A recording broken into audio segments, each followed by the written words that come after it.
día, lunes 25 de julio, amigos queridos, llega la emisión de la mañana del Comercio TV. Mandarles un abrazo grande, Dianita. Buenos días. ¿Qué tal, mi querido Robert? Amigos televidentes, muy buenos días. Gracias por acompañarnos en esta nueva jornada informativa. Y que sea una buena jornada, feliz, una mejor semana. Diario El Comercio ha llegado a nuestra mesa de trabajo. Aquí están los títulos importantes de Diario El Comercio. En su edición impresa, el Metro Capitalino empleará 600 personas. El gobierno prevé tener puentes con la ID y el Partido Social Cristiano.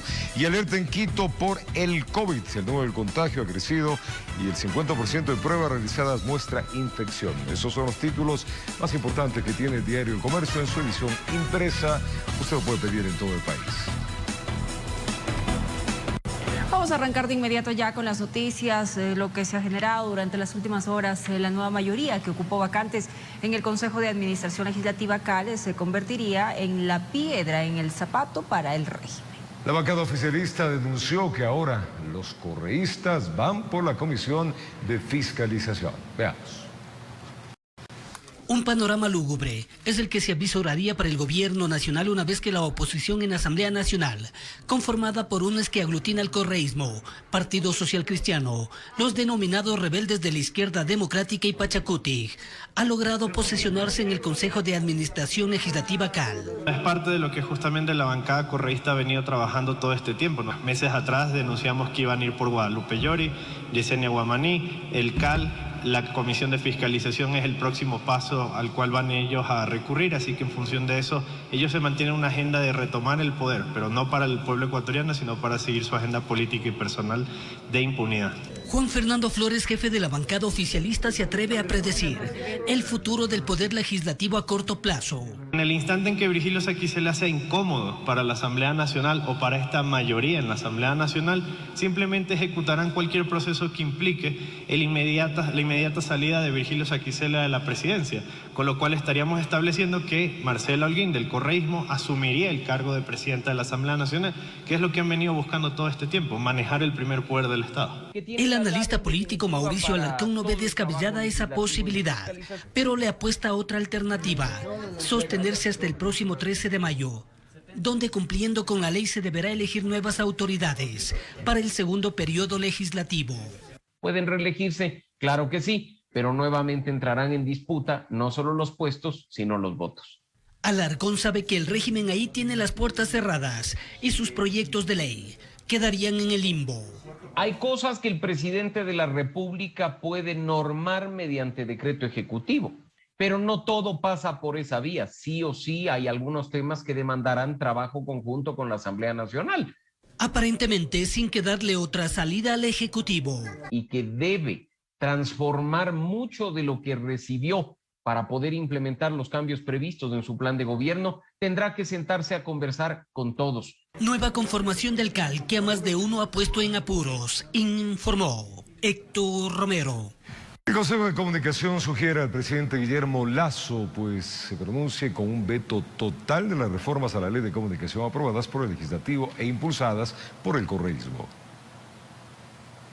Desde el Consejo de Comunicación se advierte más de un motivo para que el presidente Guillermo Lasso vete en su totalidad las reformas a la ley de comunicación aprobadas por la Asamblea Nacional. Su titular, Yanina Cruz, trae a colación algunos hechos. Hay artículos que nos preocupan, como es el artículo 11 y 12, que hablan de la responsabilidad ulterior, pero da toda la apertura para que se pueda iniciar procesos penales. En el Consejo se insiste que es desempolvar la ley Mordaza para ponerla en vigencia.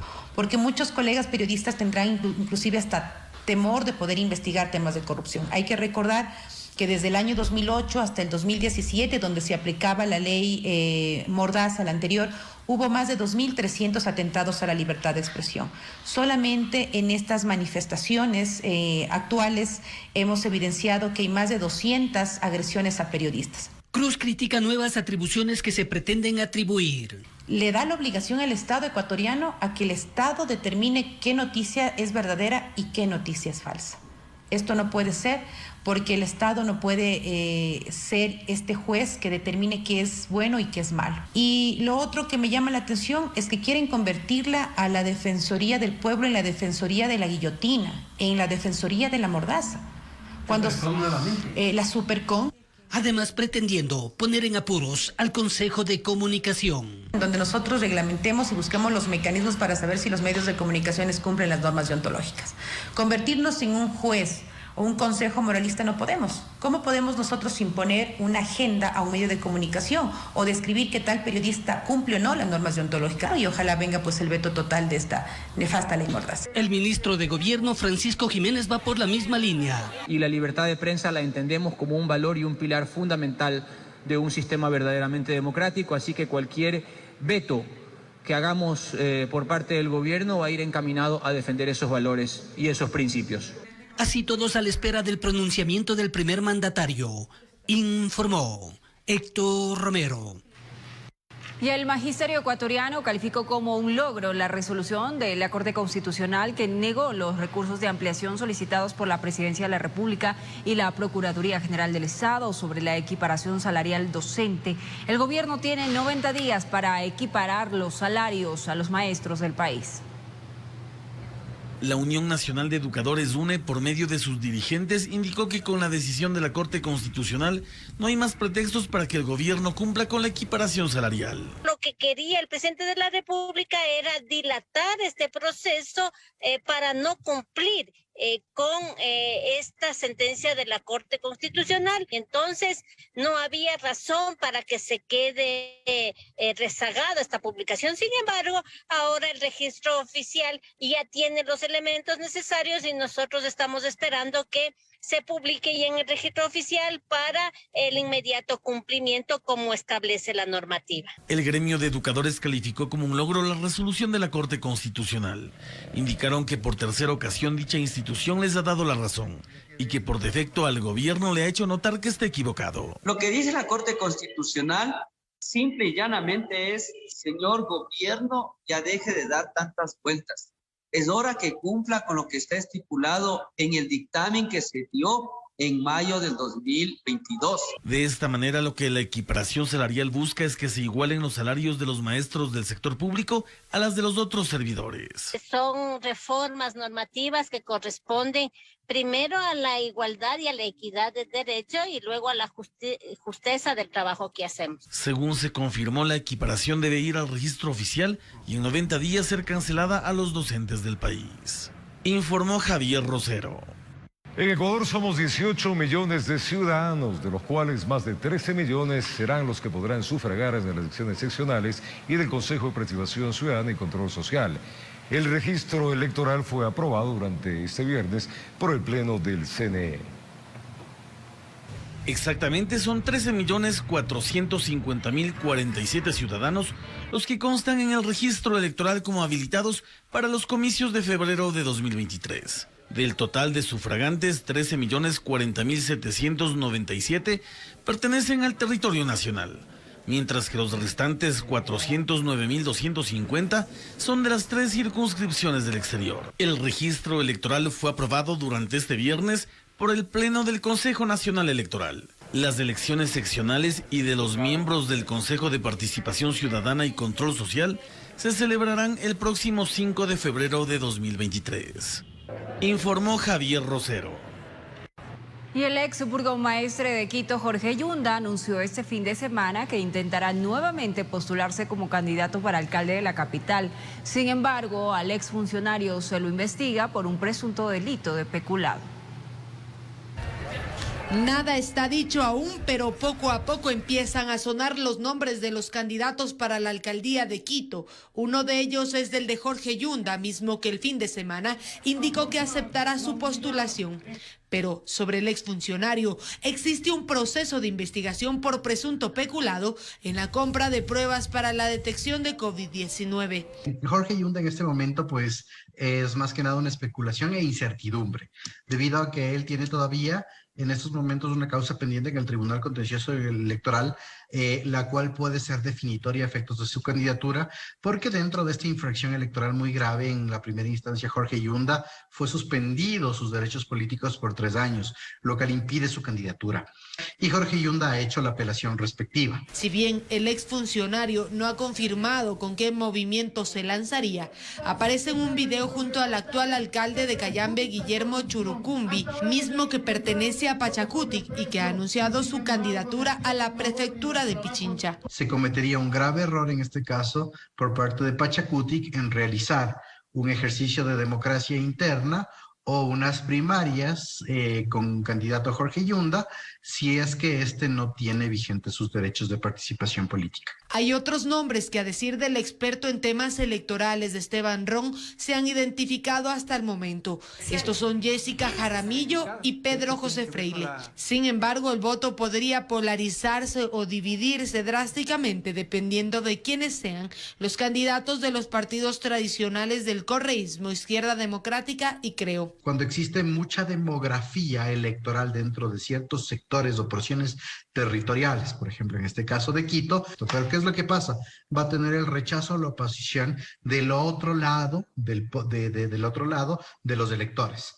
Y esto genera un efecto de deslegitimación natural de la persona. Es decir, que el candidato no, y una vez electo, no gozará de la legitimidad, aceptación y además de la generación de esa secuencia de actos para realizar un gobierno adecuado. Las organizaciones políticas tienen hasta el 5 de agosto para, a través de democracia interna, seleccionar a sus candidatos, informó Valeria Navarro. La madrugada de ese día lunes, amigos, se registró un trágico siniestro de tránsito en la vía Papayacta, en el sector de Paloaguillo. Autoridades indicaron que un bus de transporte perdió pista y se volcó. Por el momento, pues se reportan fallecidos, 8 personas fallecidas, además varios heridos, quienes han sido atendidos por equipos de emergencia y trasladados a casas de salud. En breve, un equipo de nuestro noticiero estará en vivo para contarnos, pues, qué es lo que ha sucedido. Por ahora vamos a una pausa.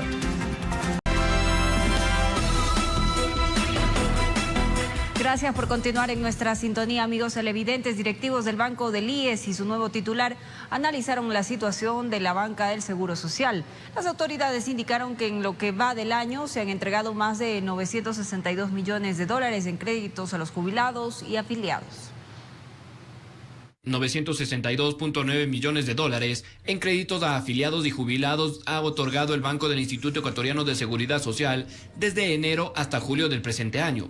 De esta cifra, 8.9 millones fueron designados a préstamos hipotecarios y 954 millones en créditos quirografarios, situación que fue conocida por el titular de la mesa directiva del IES, Alfredo Ortega, quien se comprometió a seguir brindando el apoyo a la institución por el bien de sus asegurados. Cuenten conmigo y debemos hacer las cosas como tienen que hacerse. Y ustedes tendrán todo mi apoyo para evacuar prioritariamente. Todo es urgente, pero hay temas, como bien dice, mucho más importantes que otros. Desde la Junta Directiva del IES indicaron que para impulsar e incrementar el porcentaje de capacidad de pago de los afiliados, se ha decidido mantener por todo el segundo semestre de este año la tasa de interés reducida del 11% en préstamos quirografarios, solicitados entre los 13 y 48 meses plazo. Vamos a hacer las cosas de la mejor manera posible. Yo estoy cargado de ilusiones, de esperanzas, de deseos de hacer bien y de construir un país distinto. En la reunión entre las autoridades de la Banca de Seguridad Social y el directorio, enfatizaron la importancia que tienen estos servicios para los pensionistas y afiliados, y que el apoyo fundamental de las autoridades es primordial para dinamizar la economía del BIES. Informó Mauricio Sánchez. La falta de liderazgo de algunos directores de las casas de salud del IES, asegura el nuevo presidente del directorio, sería una de las razones por las que los hospitales registran falta de medicamentos y también de insumos. Le contamos. Como una falta de liderazgo de los directores de las casas de salud, calificó el representante del directorio del IES, Alfredo Ortega, al desabastecimiento de medicamentos en los hospitales del Seguro Social.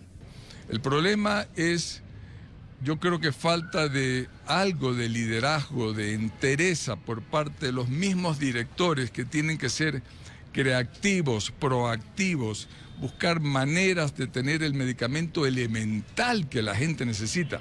Que en una primera evaluación se constató que sí hay presupuesto y que por eso se iniciarán lo más pronto posible la compra de los medicamentos. Tenga la seguridad que voy a hacer todo lo posible para que el medicamento esté. Aseveraciones que para el Observatorio de Enfermedades Catastróficas son graves, ya que esto demostraría la problemática de los trámites burocráticos por encima de la vida de los pacientes. Muchos de los problemas no son por falta de dinero o por cuestiones técnicas, en verdad son por problemas netamente burocráticos, y estos problemas burocráticos están costando la tranquilidad de miles de ecuatorianos y la vida de decenas de ecuatorianos. Desde la Alianza por la Salud enfatizan que dicho factor no sería el único, ya que los medicamentos que desde Planta Central son adquiridos también se han visto afectados.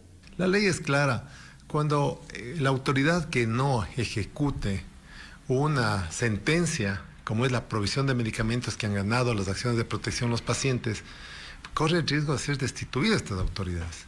Y habría que analizar ahora qué pasa si el problema está en los directores de los hospitales, está en Planta Central.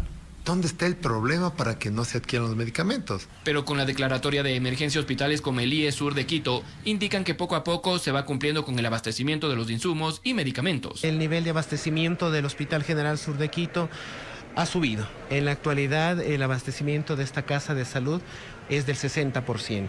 Y nos pronosticamos de aquí en un trimestre más llegar de lo que es un 90% de abastecimiento. Se tiene previsto que en las próximas semanas se extienda el proyecto de externalización de farmacias en los hospitales del IES, así como la ejecución de la compra de varios insumos para mitigar la crisis que vive la institución. Informó Mauricio Sánchez. Personas con discapacidad y adultos mayores denuncian malas condiciones de movilidad en el sistema de la Ecovía que opera en la ciudad de Quito. En varias unidades de la Ecovía en Quito no hay rampas para que las personas de la tercera edad o con discapacidades puedan usar el transporte público sin miedo a caerse. Si bien para muchos es algo sencillo poder subir o bajarse del corredor, para quienes tienen problemas de movilidad es algo incómodo, inseguro y limitante. Antes de subirte, las puertas tenían una rampa incorporada. Ahora esa rampa no hay. Pablo Benítez es uno de los ciudadanos que tiene dificultad al movilizarse. Hace un par de semanas incluso sufrió un accidente en uno de esos espacios que existe entre el bus y las estaciones. Pero no es el único. Las personas de la tercera edad también se ven afectadas. Es muy alta, no hay plataforma.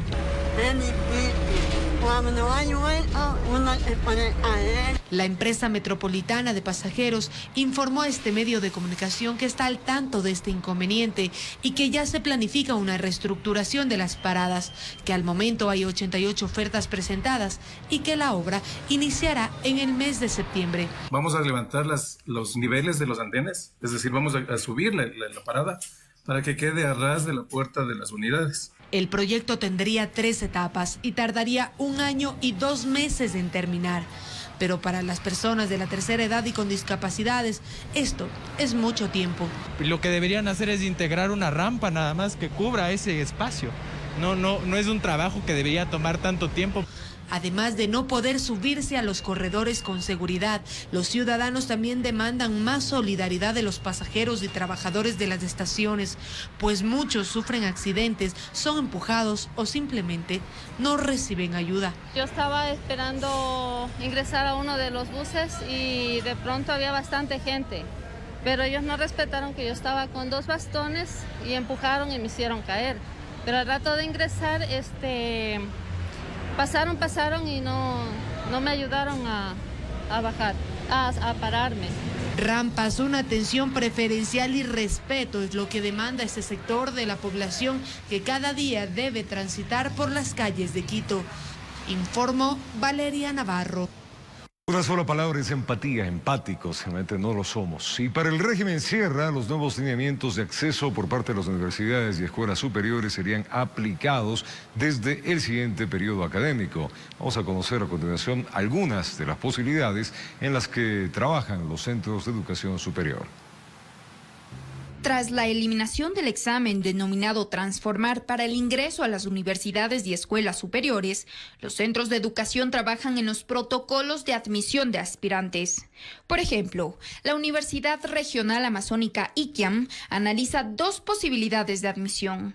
Una corresponde a un proceso propio. Sería un examen en donde califiquemos conocimiento mayoritariamente y ciertas habilidades y destrezas en los jóvenes aspirantes. Mientras que la otra opción estaría siendo analizada por varias universidades. Se trata de una plataforma compartida que, según las autoridades de los centros educativos, les permitirá optimizar recursos económicos y humanos. Por su parte, la Escuela Superior Politécnica de Chimborazo también analiza un proceso propio de admisión que garantice además la permanencia en las carreras y el acceso de los sectores vulnerables. Sería el promedio de graduación de cada estudiante, independiente del colegio del que provengan.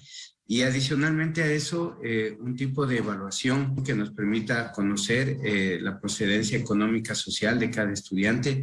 Por otra parte, aunque el gobierno también anunció que se fortalecerá la autonomía financiera de cada universidad, es un tema que todavía preocupa a los centros de educación superior y piden que los recursos se distribuyan de acuerdo a las realidades de cada centro educativo.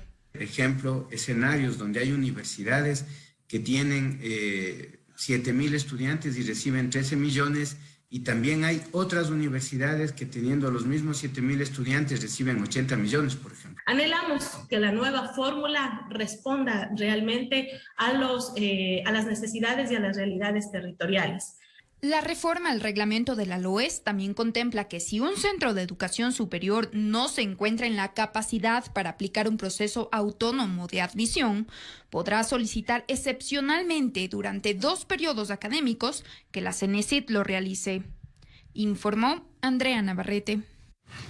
Y más de 200 personas privadas de la libertad se incorporaron como bachilleres en el régimen Sierra y Amazonía. Según las autoridades, los graduados ahora buscan acceder a la educación superior.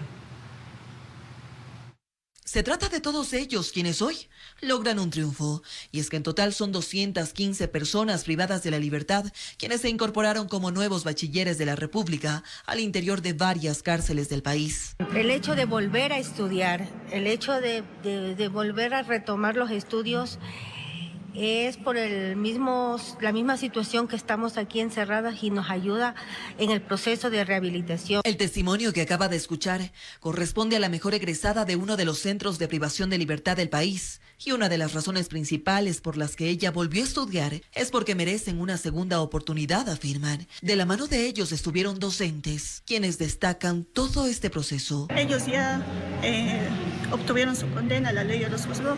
Nosotros lo que podemos hacer aquí es tratar de rehabilitar a aquellos que lo deseen, aquellos que realmente quieran ser útiles en un futuro para la sociedad y sobre todo ¿no? que tengan las ganas de salir adelante. Los 215 graduados de los centros de privación de libertad corresponden al régimen Sierra y Amazonía.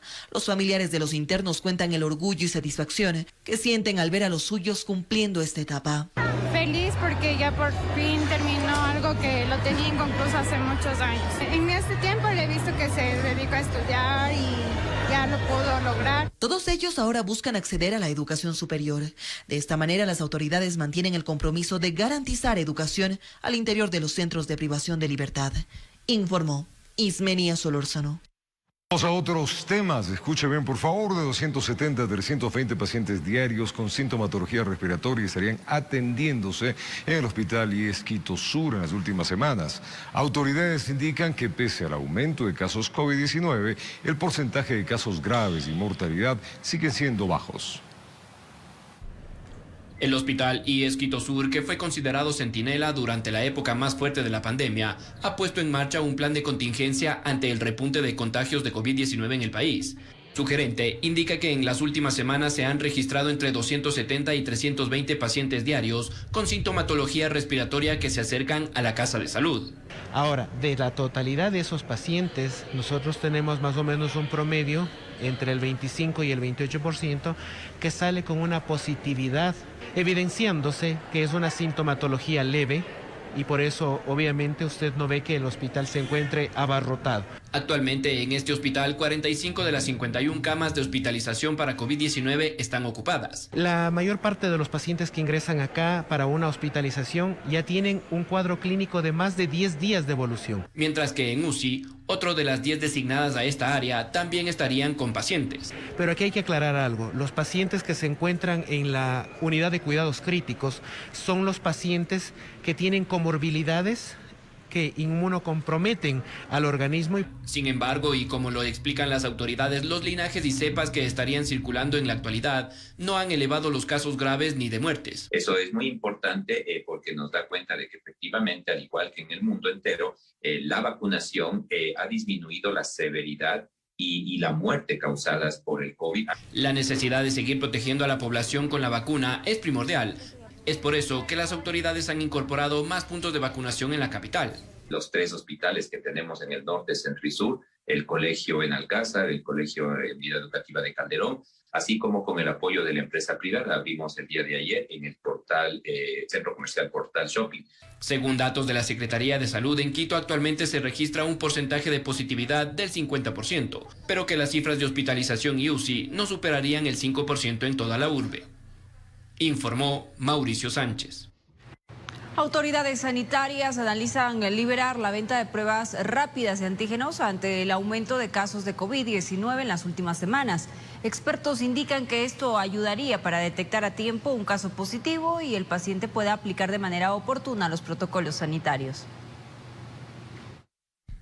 La Rectoría de la Realización y Registro de las Pruebas de Detección de COVID-19 en el Ecuador está bajo la dirección del Ministerio de Salud Pública y sus instituciones adscritas. En varias ocasiones han explicado que la cartera de Estado es la encargada de autorizar a los laboratorios la certificación para que estos brinden este servicio y que se garantice el reporte de los resultados a las autoridades. Ante el repunte de casos en las últimas semanas, expertos señalan que liberar la venta de pruebas rápidas de antígenos para la detección del virus ayudaría a una atención oportuna de los contagios. Como este rato a nivel mundial y también en el Ecuador está circulando activamente la variante BA5, que es una variante bastante transmisora, ya no hay mucho inconveniente en que la gente se tome pruebas y tome la decisión de hacer cuarentena o por lo menos usar estrictamente mascarilla, ¿no?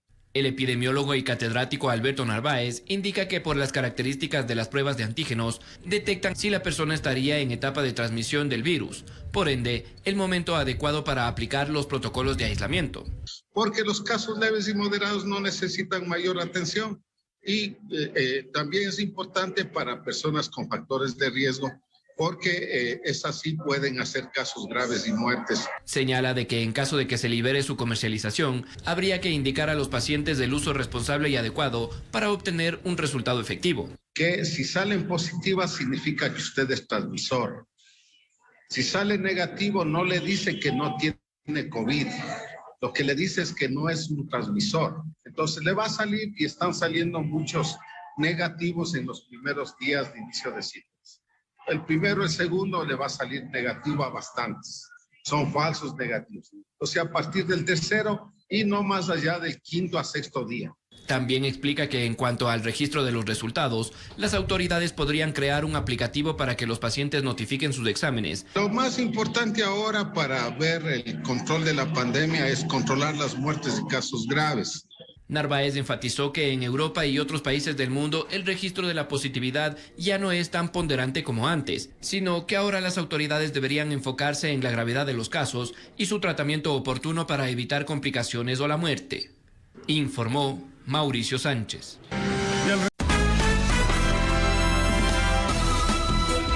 Gracias amigos, hoy lunes por acompañarnos. Vamos a contarles que 3 personas fueron acribilladas al estilo sicariatos en varios sitios de Esmeralda. Según las autoridades, las víctimas realizaban actividades al margen de la ley. El hombre de aproximadamente 45 años de edad habría estado reunido con un grupo de amigos en un sector populoso de la ciudad de Esmeraldas cuando fue sorprendido por sus mercenarios. Información preliminar de testigos informaron que fue atacado por varios impactos de bala, mismos que lo dejaron mal herido en el lugar para posteriormente quitarle la vida. Las unidades investigativas de la Policía Nacional han recabado todos los indicios necesarios para poder judicializar y recabar todos los elementos que nos puedan servir para proseguir con la investigación necesaria. Esto mientras en horas de la tarde del pasado sábado, otro hombre fue acribillado con varios impactos de bala en el sector de San Martín de Porres de la capital verde. Autoridades informaron que se encuentran investigando de estas nuevas muertes violentas en la urbe. Estos eventos delictivos obviamente han sido puestos a órdenes de la Fiscalía, y la Fiscalía como órgano rector está guiando las investigaciones también. El coronel Byron Ramos, jefe subrogante de la zona de Esmeraldas, indicó que los fallecidos contaban con antecedentes delictivos. Tenemos el primer caso en el cual obviamente tenemos antecedentes que ha tenido por robo de vehículos, también por tráfico de sustancias, algunos antecedentes delictivos que los estamos nosotros indagando. No se registraron detenidos por los casos, pero sí se investigan si estos crímenes tendrían vínculo con alguna agrupación delictiva que intenta imponer el terror en la provincia, informó Mauricio Sánchez.